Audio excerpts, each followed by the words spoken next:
A very good evening to all of you. Welcome you all to the 24th session in the series on Thursday for Technology. Today, we are going to take a topic in Microsoft Excel, which is very important, I feel, because 60 to 70% of the Excel time we spend in writing the formulas.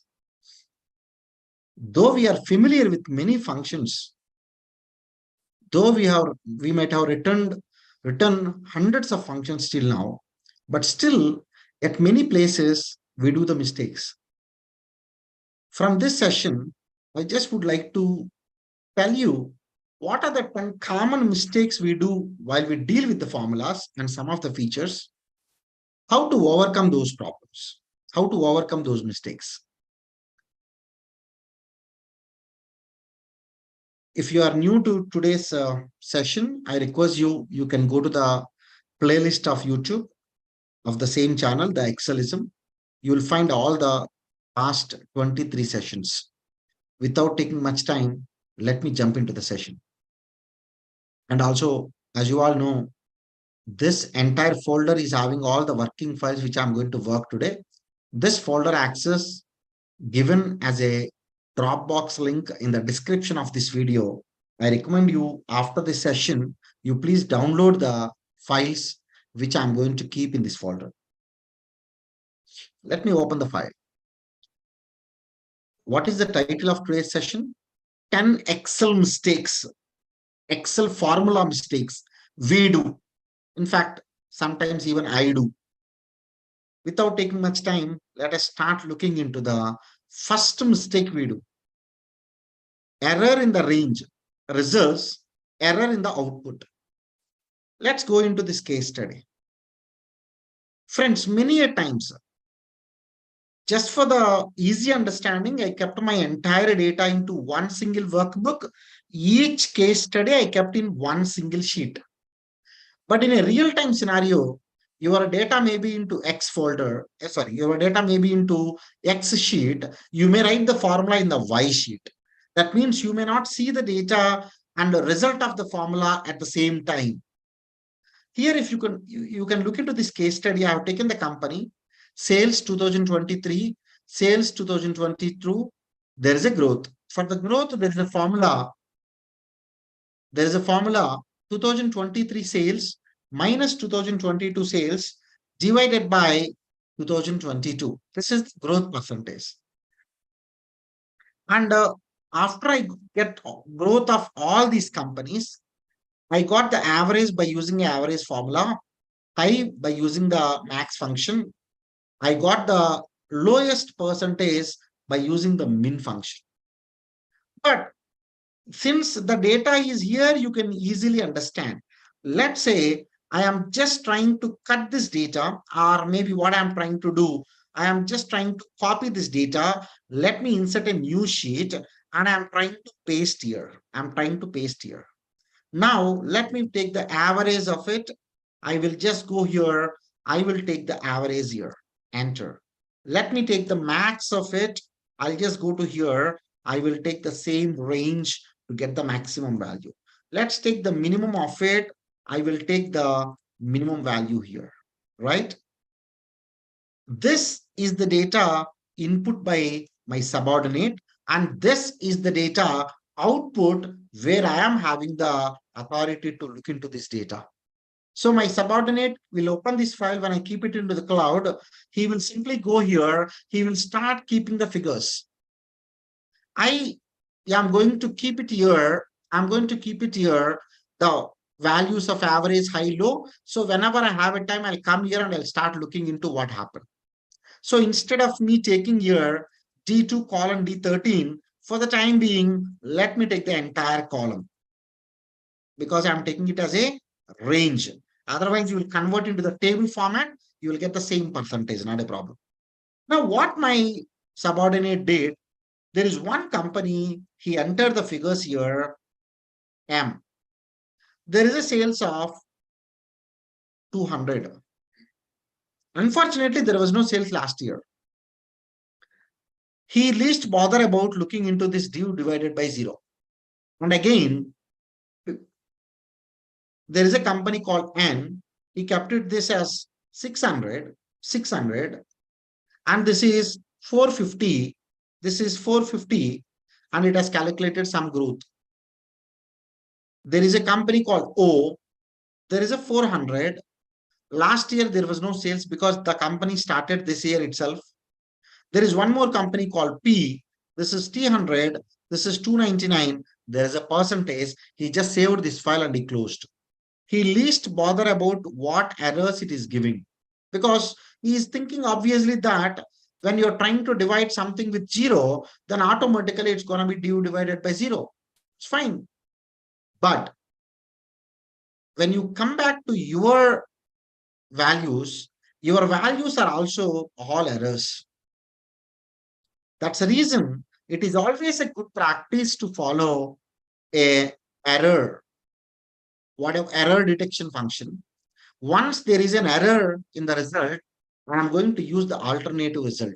So my suggestion to all of you, whenever you know that you are trying to use the division symbol in the calculation, though it may be giving you further temporary correct answers, though it may give you for the time being correct answer, but my suggestion to all of you, you can start giving if error, then take the answer as 0 whenever you are using division, because maybe for this data what you are entering, it may be today not div divided by 0 error, but tomorrow when I update the numbers, that may be div divided by 0 error. When it is a div divided by 0 error, these all figures will automatically change, right?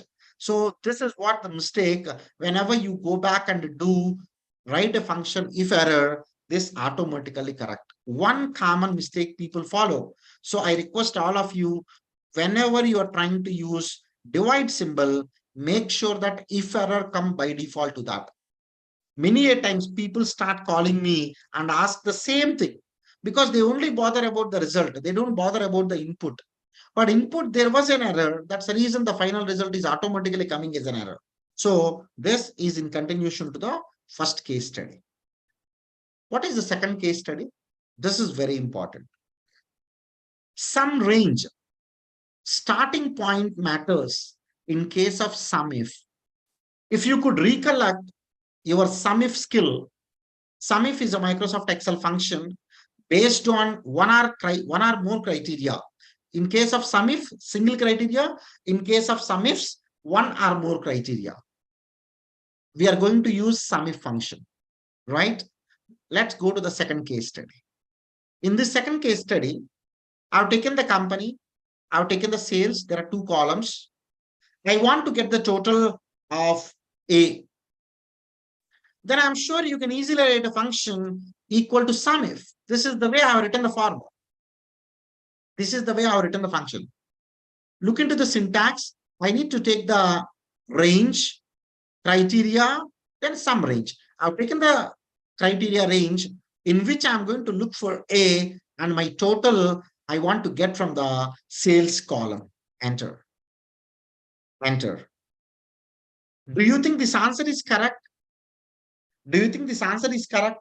Can someone please confirm in the chat box whether my voice is clear and the screen is also visible? Do you think whatever the formula I have entered is correct and the answer is correct? Yes, because I have taken criteria range, then I have taken criteria, then I have taken sum range. Finally, I got 11. But let me tell you, my friend, very important, especially in case of sum if function. You must be very careful. Sum range is this, comma. In this column, I need to look for A, comma. You must be very careful because sometimes, we may be keeping our cursor here. Sometimes we may be keeping our cursor here. We are thinking this is the starting point. Then we will take like this. Then we'll take like this. Then we think this is correct. Then we close it. We enter. it has given a different answer than this. What happened? The range which I have taken here, the starting point is not the same starting point I have taken.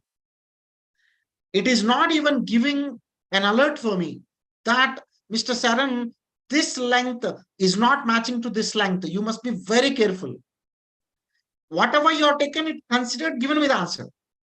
Now, in this case, what I have taken, I started my result. Now, let me take, in fact, more. Now, let me take here and let me also expand my formula here.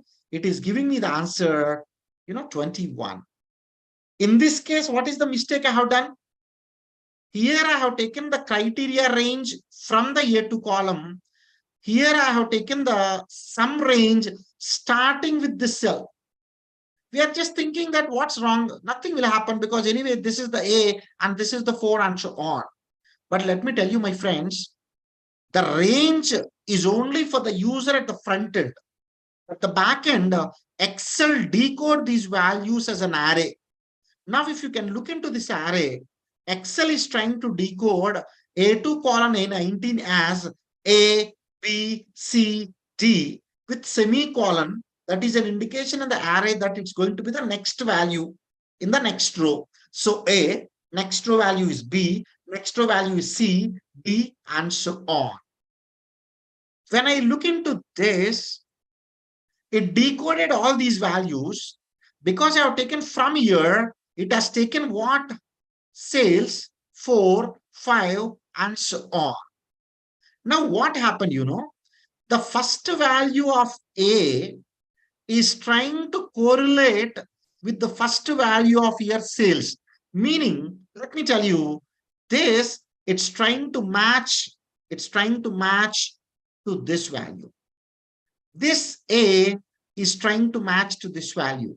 Because respectively, that is what the value, because this is first value, here first value. This is fifth value, this is the fifth value. And this is eighth value, this is the eighth value. And this year will match, this year will match to this year will match to this. Excel is going to sum sales, 1, 3, 4, 3, and so on, which is wrong. So what is the correct thing you need to do? Equal to sum if, look into this, comma, for this value, then total the value from the sales column. This is the correct answer. You must be very careful while working, especially with the sum if function. Right? This is the correct answer, but these two are the wrong answer. In fact, let me tell you one more important tip for you. Equal to sum if, look into this column for this. Now, if I take only this, close bracket, do you think Excel is going to give still correct answer? Do you think Excel is going to give still correct answer? If you ask me, yes.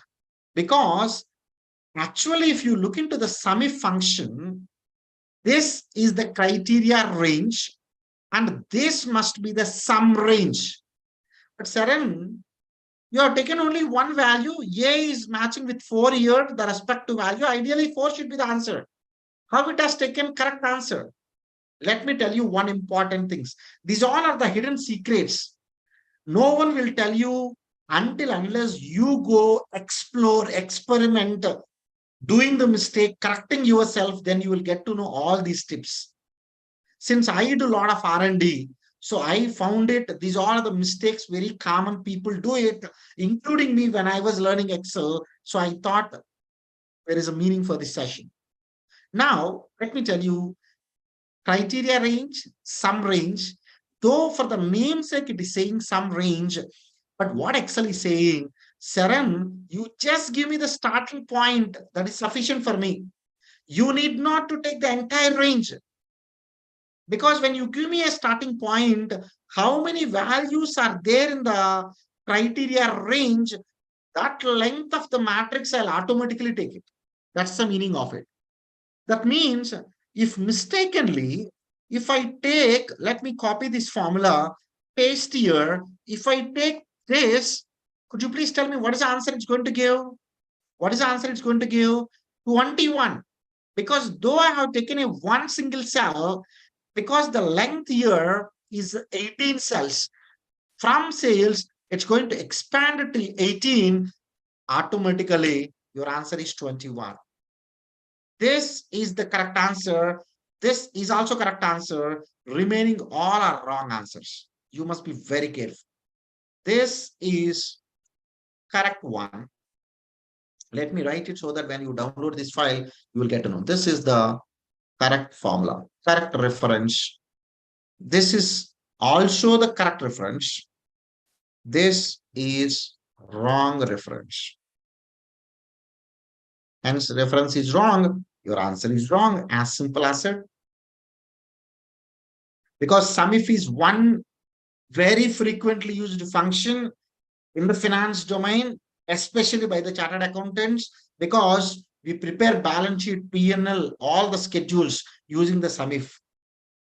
Let's go to the third one. Range versus array input in the formula. When you are trying to look the formulas a little in depth, now let's look into this formula. Here I have taken a proper SUMIF, third case study. I have taken the proper range size, A2 colon A19, B2 colon B19. Now, I am deriving this using an array, meaning I'll tell you, I will put one more column here. There is a quantity. I'll just take the quantity rand between 1 to 2. That's all. Copy paste special values. Ideally, what I want to get sales into quantity. Let's say this is the price. Now I want to get the sale value. This is quantity, and I want to get the sale value. If I want to get the sale value, what I need to do? I have to multiply price into quantity. Now, if I want to get the sale value, what I'm going to do, please have a look. Equal to SUMIF. Look into this column. For what? For this, comma. I want to total the value, this column, multiply with this column, close bracket. Try to understand carefully. Because multiplying these two columns at the back end is giving me a proper array, 8, 10. If you can observe carefully, 4 into 2 is 8. 5 into 2 is 10. 2 into 2 is 4. 1 into 1 is 1. 4 into 2 is 8. That is what exactly it is giving here. So at the back end, it is doing a proper calculation as an array. But if I enter, do you think I'll get the correct answer? Let me enter. It is giving you an error stating that, Mr. Saran, whatever the formula you enter, I'm really sorry, I cannot allow. You are surprising because I've taken the correct only, because this is the company, this is the sales values. It has given a proper array. Looking into the same logic which I told in the previous case study, why can't Excel take for first A here? Why can't Excel take the first value here? It is possible, right? But once you enter, it is going to give you error. This formula results error. This formula, one second. This formula results error. The reason is equal to sum if. Have you anytime understood when you are looking into the syntax, some of the cases your syntax will be like array. Some of the cases your syntax arguments is range. If you look into this syntax, sum range and criteria range, both must be the range you need to select. That cannot be derived from other calculation. That's the meaning of it. When you are trying to derive the value from the other calculation, that becomes an array at the back end. When it is becoming an array at the back end, sum range, criteria range will not accept the arrays. Very important. That's the reason you fail with this formula. But have you seen any other cases where array is part of your lookup functions? Equal. If you look into the function called VLOOKUP, it is not asking you to take the table range. It is asking you to take the table array. What is the meaning of it? Mr. Saran, even let me take this table array. Let me take this. In this, I want to get the second column value as an answer, just as an example. Even if I go here, if I am converting this into the array F9, even if you enter, still it's going to give you the correct answer. Still it's going to give you the correct answer. Let me give you both the cases. Both the cases. Now, even if I put F9, even I directly keep the array, or this array can be a calculation result also of some other formula, still VLOOKUP function work. But when I want to get a total, sum if look into this column for this a, now I want to get only the price. Now it's going to give you the correct answer, 12. But for example, this is giving you the correct answer. This gives correct answer. This returns correct answer. Correct answer. But when I am taking the same formula, Control C, Control V, but I am expanding my array here, F9. Both are one and the same, right? Now, when you're trying to enter, it's not going to allow you. You may be surprising. The same range I converted into the array. Why it did not allow? This returns error message because SUMIF doesn't allow, doesn't support arrays. Many other places, you can see arrays. Can you tell me maybe in the chat box what other functions or formula you will find array in the formula? Large function. There are many functions for that matter. Large function equal to large. I want to get the largest value out of this comma 1. This works, not a problem. Even you expand this, Control V, F9, this also still work because either the first argument can be a direct range or can be a result of some other calculation. But if you see the syntax here, what is the syntax here? Array. If you see the VLOOKUP function syntax, what is the syntax here? Table array. But there is one function where it takes the reference. Have you seen any time the index function? Let's go to the index function. Here also it is taking array. So you must be very careful while dealing these type of functions, especially the SUMIF function, because SUMIF function doesn't support array as a range. So you must be very careful looking into the syntax, whether it is asking a range, whether it is asking an array. When it is specifically mentioning a range, it will not accept an array. An array means that is coming out of another calculation. You must need to take a manual range.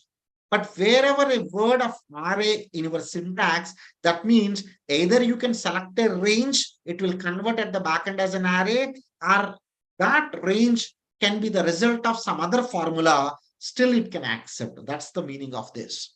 Okay, let's go into the fourth mistake. Pair of optional arguments. I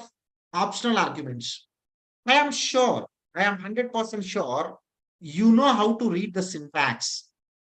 Let me tell you, equal to sum. What is the syntax it is trying to give me? Number 1, comma, in square bracket number 2, comma, dot. What is the meaning of it? The sum function should have at least one mandatory argument, that is the number 1. From the second argument, it is optional. How do you know that? because number 2 is in the square bracket, comma, dot, dot, dot. Dot, dot, dot doesn't mean infinity. Maximum 255 number of arguments you can enter in any function where the syntax is having dot, dot, dot. What all other functions, average function, max function, count function, in all these cases, you can enter maximum number of arguments. In case of VLOOKUP function, lookup value, mandatory. Table array, mandatory. Column index number, mandatory. But the last argument, range lookup, not mandatory. That's an optional. How do you know? Because square bracket is there. Must be careful. That means wherever an argument is in the square bracket, that means it is an optional argument. Let's take equal to PMT function. First argument, mandatory. Second argument, mandatory. Third argument, mandatory. Fourth argument onwards, optional. Because fourth argument and fifth argument is having square bracket. But have you seen any time a pair of optional arguments? Let me tell you a case study of ifs function. I'm sure you all are aware of ifs function. Ifs is the function introduced in the latest version, if I'm not wrong, from 2019 version or Office 365. Ifs function eliminates the nested if. You need not to keep the nested if. Logical test 1. If this result is true, what is the answer? If the result is false, what is the answer? But that is in case of if function. But in case of ifs, logical test, if this is true, what is the answer? If it is false, don't tell me what we displayed. Give me the condition. If it is true, this is the answer. Then give the third logical test. If it is true, give the answer. Give me the fourth logical test. If it is true, give me the answer. Give the fifth logical test. If it is true, give me the answer. Now, if you can observe carefully, this is the pair of optional arguments. That means the square bracket is not for individual arguments. The square bracket is there for two arguments together. What is the meaning of it? Excel is trying to tell, the ifs function is trying to tell, Mr. Saran, you enter this, you enter this. Still, I can give you the answer. But when you enter this, mandatorily you need to enter. Either you ignore both or you enter both. Again here, you ignore both or enter both. You can't take only one value. Again here, either if you want to enter, enter everything. Otherwise, ignore everything. Don't enter only the half part of it. Meaning, pair of arguments optional means you cannot skip one of the item. Now, in this case, this is the marks. If it is less than 30, I want to give as a fail. If it is less than or equal to 60, I want to give the answer as A minus. If it is less than or equal to 80, I want to give as A. If it is less than or equal to 95, I want to give A plus. Then here, Excel considering this as a logical test. But if you enter, it's going to give you entered too few arguments for this function. Then I need to enter the logical test. But where is the logical test here?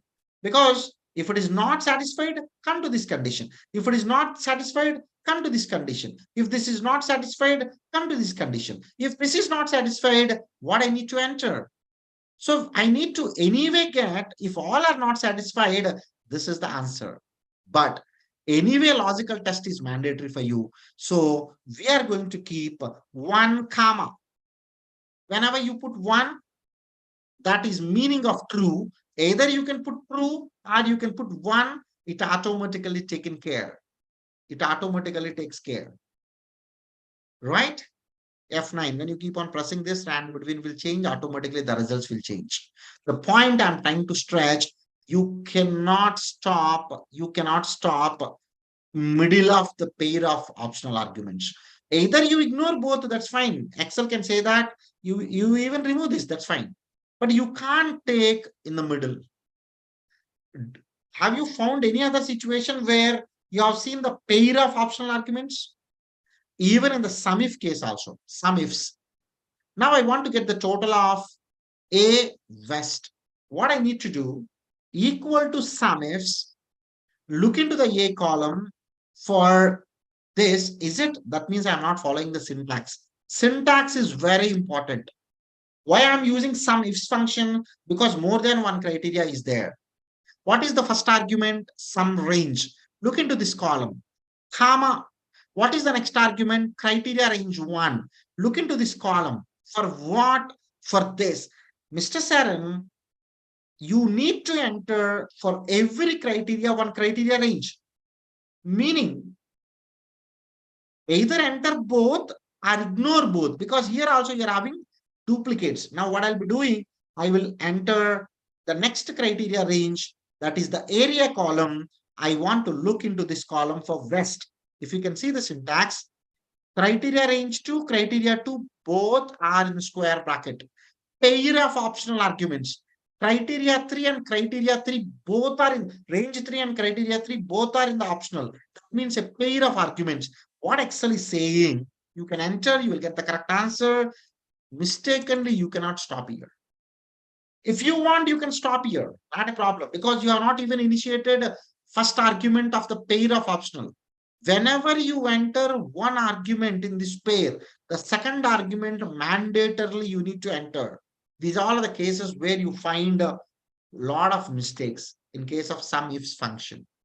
So in Excel, we have seen the case where ifs is one case and sum ifs is another case, then count ifs is another case, then you have average ifs is another case, then you have max ifs, min ifs. In all these cases, you will find the pair of optional arguments. Pair of optional argument meaning enter both or ignore both. You can't put one argument out of those two. This is what pair of optional argument mistakes. Well, let's come to the fifth case study, pivot table cache issue. I'm sure you all are aware of pivot table. Let me take this data, go to the insert a pivot table, insert a pivot table. I'm not going much deeper into the concept of pivot cache, but I'm just trying to tell you what is this topic of pivot cache and when it's going to create a problem. Now I have taken the date here, I have taken the sales here. I don't want to group this, right click, ungroup. Now I want to group this, group it. I want to get year-wise total. So I just click year-wise. Now the same pivot table, I want to present here, but this time I want month-wise and year-wise both. I'll go to the group, I'll get quarter-wise. Let's say once I click OK, you are getting a small error. We could not complete the action for the pivot tables, pivot table 1 in the sheet 2, because there is already a pivot table 2 there. Make space and try again. You may be surprising because this pivot table is already over here. I am trying to take from the same data another pivot table. Why I am getting this type of error? If I click OK, the second pivot table erased. So let me go back again and explain. I've taken a pivot table and I'm trying to put a pivot table, let's say here. Let's say here. Okay. Now I want to take month-wise also. Rather, let's go to the group. Instead of years, let's take only the months. Again, it is giving the same error. Gone. You always confuse what is happening. You always confuse what is happening. Though I have taken the correct pivot table, why it is giving me, oops, I'm really sorry. Yeah, let me save this file properly. Let's take this as a working file. Yep, it has not deleted any data because it has an auto save option. Okay, now in those cases, you know what you need to do. My suggestion, especially when you are using the grouping option, now you can go here, take the pivot table. Now you take the pivot table not by going into the insert and pivot table. You can try using the option Alt D P. Alt D P. This is going to take you to the pivot table and pivot chart wizard. till 2003 version, we used to have pivot table and pivot chart wizard. What is an extra benefit of using this? I'll tell you. You can from where you can find this option. Either you can click all DP, otherwise you can just go to the file tab, go to the options. You can probably go to the quick access toolbar. Then you can just go to the all commands. Then you'll find at the bottom, there is an option called pivot table and pivot chart wizard. Let's go a little down. Let me go to the P. It's going to be nearby. Yep, this is the one. You just add. Once I click it, because it's already there, it is not adding. No problem. Let's go here. Now, because it closed, it is asking for the feedback because mine is a beta version. Now, let me use Alt DP. Otherwise, you can go to the pivot table and pivot chart wizard. Wizard is basically a step-by-step instruction. I want to take the list. I want to have a pivot table. This is the range I want to consider. Click next.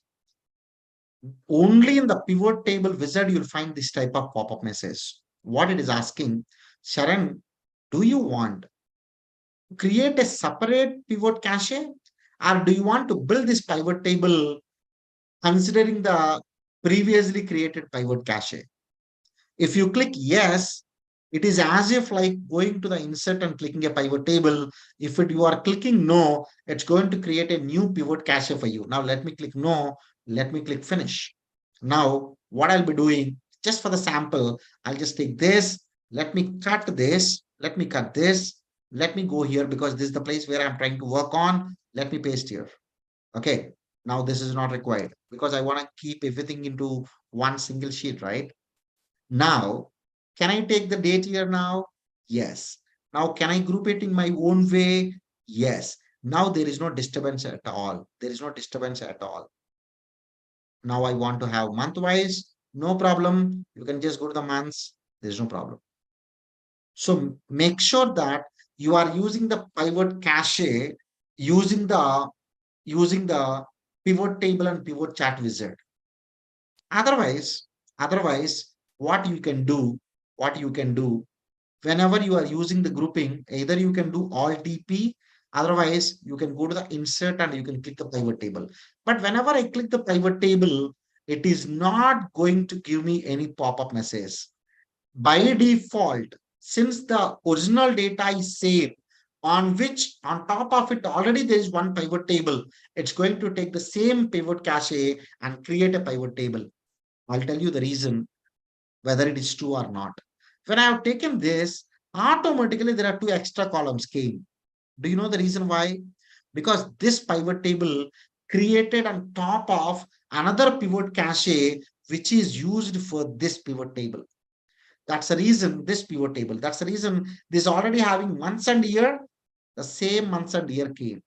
But whenever I go Alt DP, enter, next, no, finish.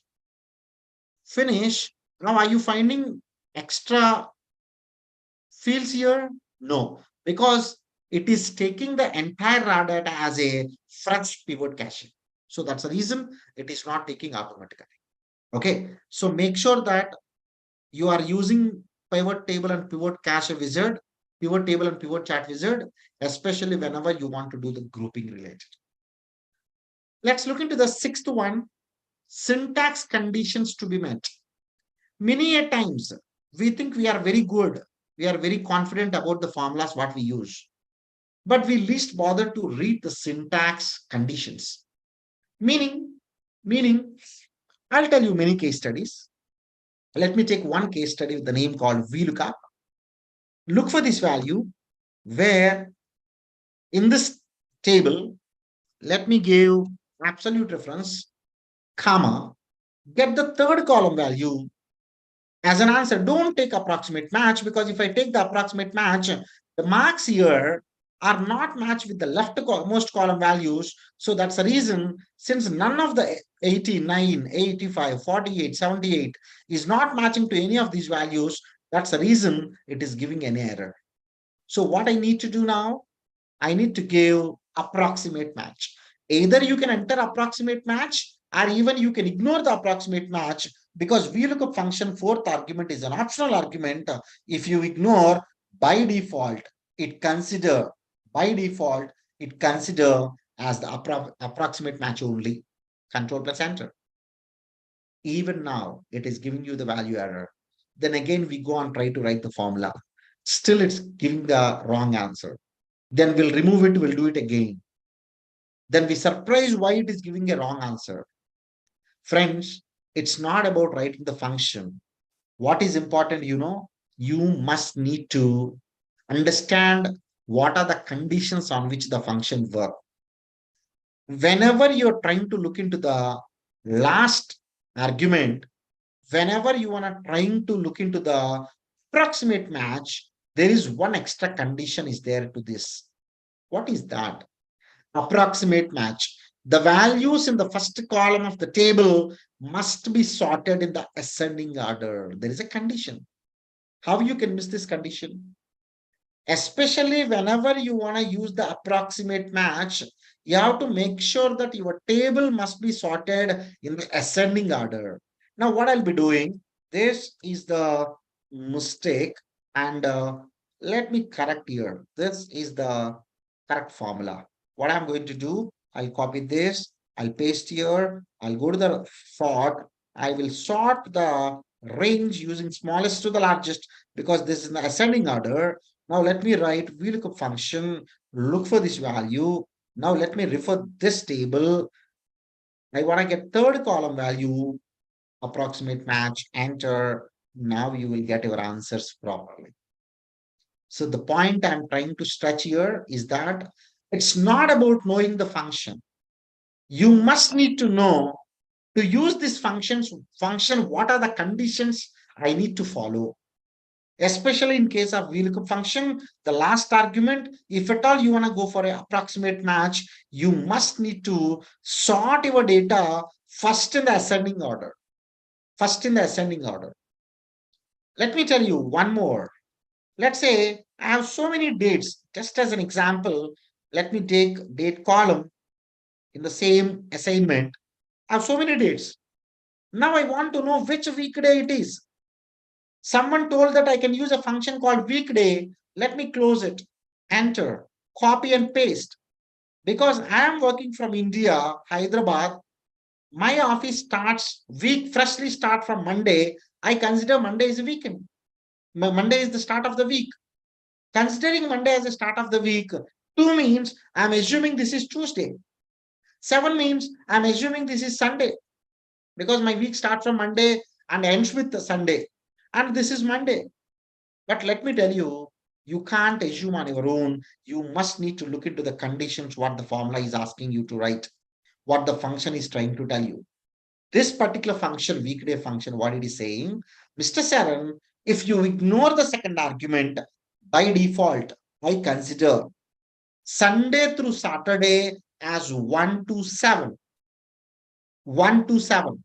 So don't go with the assumption. Understand clearly what it is trying to take, what are the conditions on which it is working, then only you take it. However, in case of weekday function, you have your own option to select it. But if at all you are not selecting it, you want to ignore that argument. Remember that it consider Sunday through Saturday, but not from Monday through Sunday as 1 to 7. Right? So understanding the conditions in the syntax is very important. In fact, today I covered already if error function. If any and if error are not same. You must need to know when you need to use if any function, when you need to use if error function. Many people tend to use if error, though they know that there is a function called if any. Let me tell you, first of all, you have so many errors. Value error. Let me put you value error. Let me tell you here name error. Let me tell you 0 divided by 0 error. Let me tell you here num error and null error, right? Ref error. I'm not looking into the errors which are in the latest version. I'm talking about the errors which are there in the old version. However, if you want to see the errors which are in the latest version, there is an error called spill error. There is an error called field error. Field error. There is an error called with the introduction of Python error, and so on.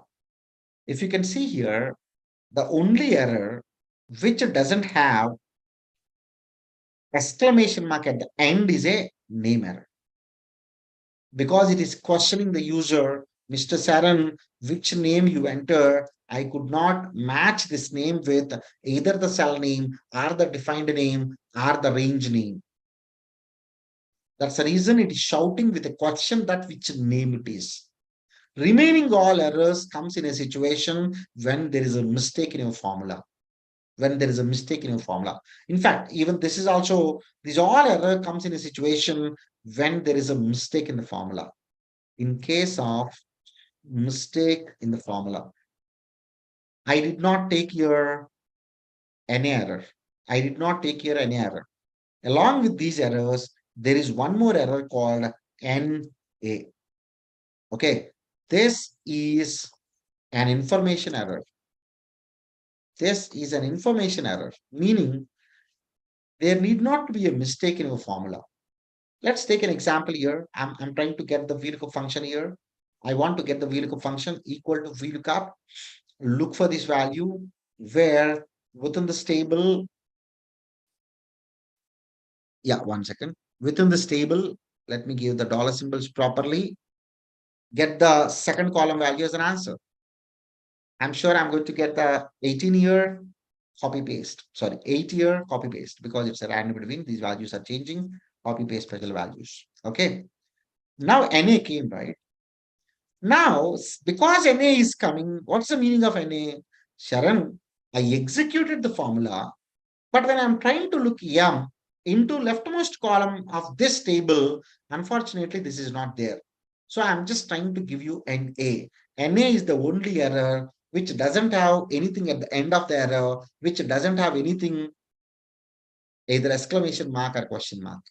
It is just hash n backward slash A, because it is an information stating that, Sharan, unfortunately, the sum is not there in this table, so I'm giving you NA. So NA comes in a situation, even if there is no mistake in the formula, but when it is trying to look for a value in the other table, if it is not there, it's going to give you NA. In these cases, what are people generally do it, they simply put if error. If this is an error, give me 0. Any error for that matter. If that is the case, mistakenly, instead of taking 2, I've taken 3. Mistakenly. But it's not going to give me an alert that, Sharan, you entered wrong. Why? Because even though it is an error, I am going to get the answer 0. But this is a genuine error, a mistake you've done. Whenever you are using if error, you are trying to hide your mistakes. In these cases, what is the correct error? If NA error.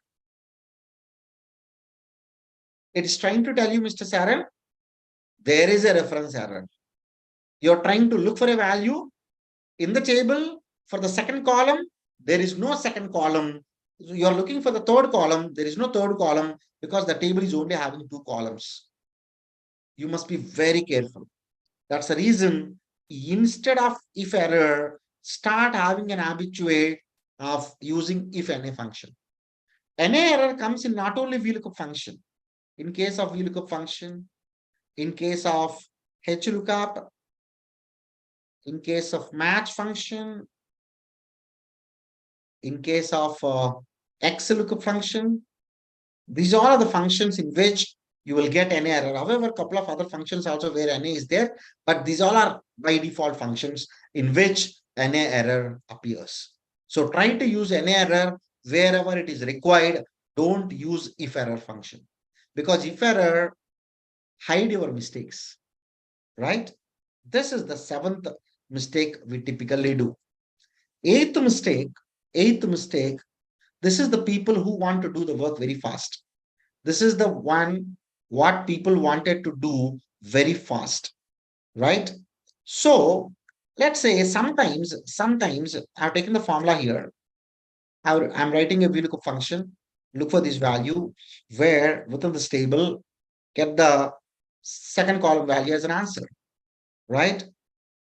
Now this I'm changing it to let's say K, or not K, K is already there, J. Let me change this to J. Unfortunately, this has not changed. But we don't observe. We think, okay, J is 86, we'll take it. Let's say this is not A, let's say this is E. It's not changing, 63. We think 63 is correct and we'll take it as an output and we are going to note down somewhere.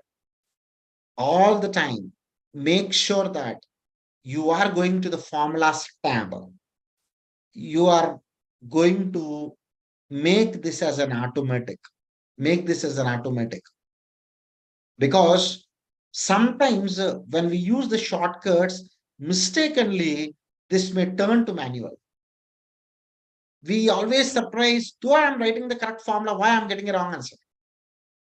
Wrong answer coming because it has not calculated at all. You just changed the input. You just changed the input. It has not calculated. Meaning, for example, 10 is there, 20 is there, 30 is there. When I take the sum, I got it 60 correct. When I change it 50, apparently for the user, this is a wrong. This is a wrong. Now it is giving correct because I'm executing that specific formula. When I make it 90, this value will not change. People think that, okay, this formula is correct, but values are different. Something went wrong. But make sure that you are going to the formulas tab and make it as a automatic. Automatic. All the time. If it is not happening automatically, then you can use F9 shortcut. F9 quickly recalculate all the formulas in your Excel. Make sure that it is automatic. But sometimes it is really required to make it manual. Let me tell you in the cases where you're trying to deal with the huge data, where you don't want the calculation should happen because you know the rule of Microsoft Excel. Even if you write a small formula, let's say I'm writing a small formula equal to this. If I enter, every formula in Excel will recalculate. Even if you can observe B column, I've written a random division formula. Even if I enter here, this entire figures automatically got changed. You may be surprising when I write the formula here, why these figures are changing? Because even one time you try to execute any formula, by default, all the formulas will recalculate. That's the reason many a times, though we are trying to write one single formula, but it takes a lot of time to give me the result. We are always surprised, though I have written only one formula, why it is taking a lot of time. That is taking a lot of time because it is having an option here called automatic. In those cases, my recommendation to you, make it manual, write all the formulas, whatever you want, only that particular cell will execute, remaining cells will keep quiet. Once you are done with everything you feel, then you can save it. Along with saving, automatically the refresh will happen. If it is not happening, you can go to the options and change it. Otherwise, once you are run all the formulas, once you save it, now you can go here and click it automatic, right?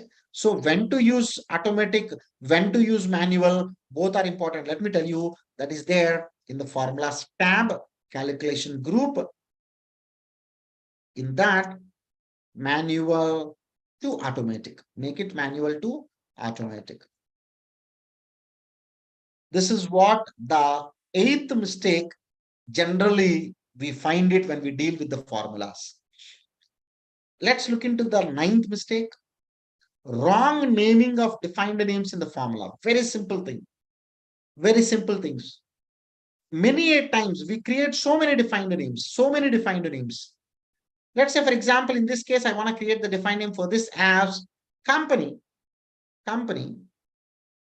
for this as area, for this as date, for this as sales.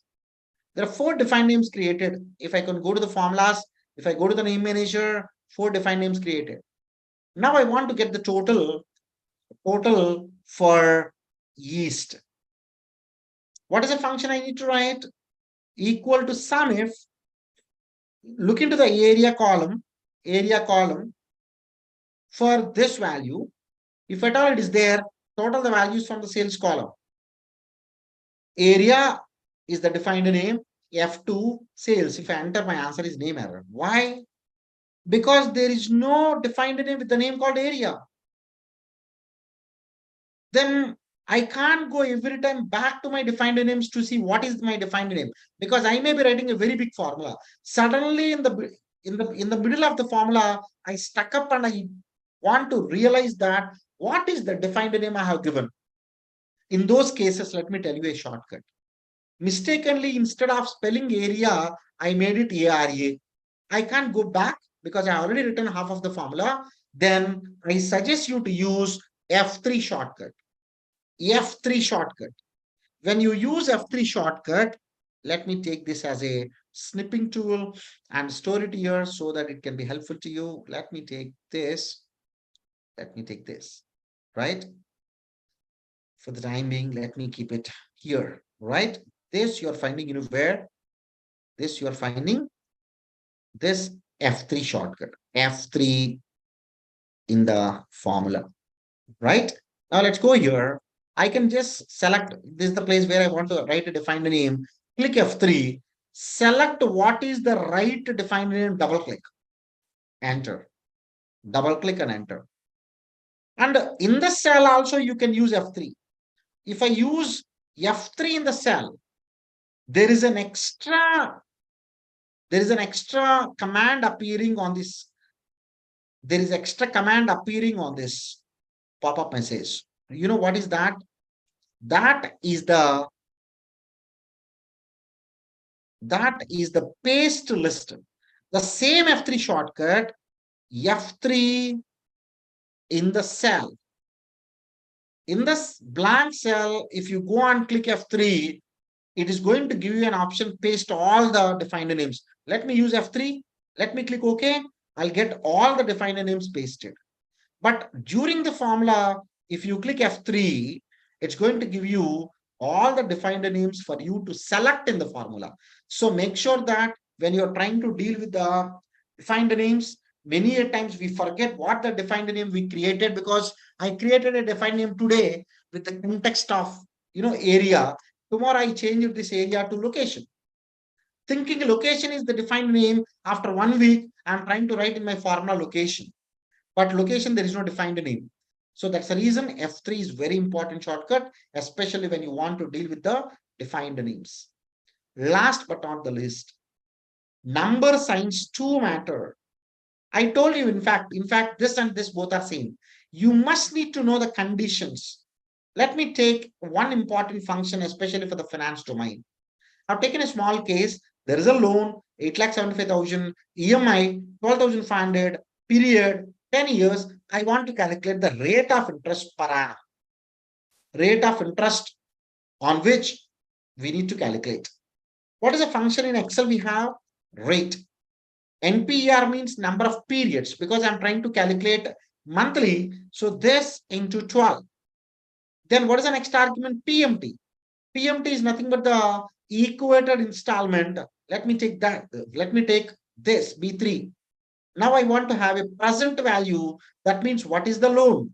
Take this, because future value is not required, optional, type is not required, guess is not required. If I want to get the rate of interest, how many number of periods in which I'm going to repay, then what is the equated installment, then what is the present value, nothing but the loan.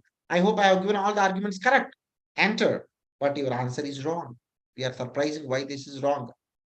Why this is wrong. But friends, let me tell you, loan comes into my pocket if I am an individual taking the loan. That's the reason this should be positive sign, right?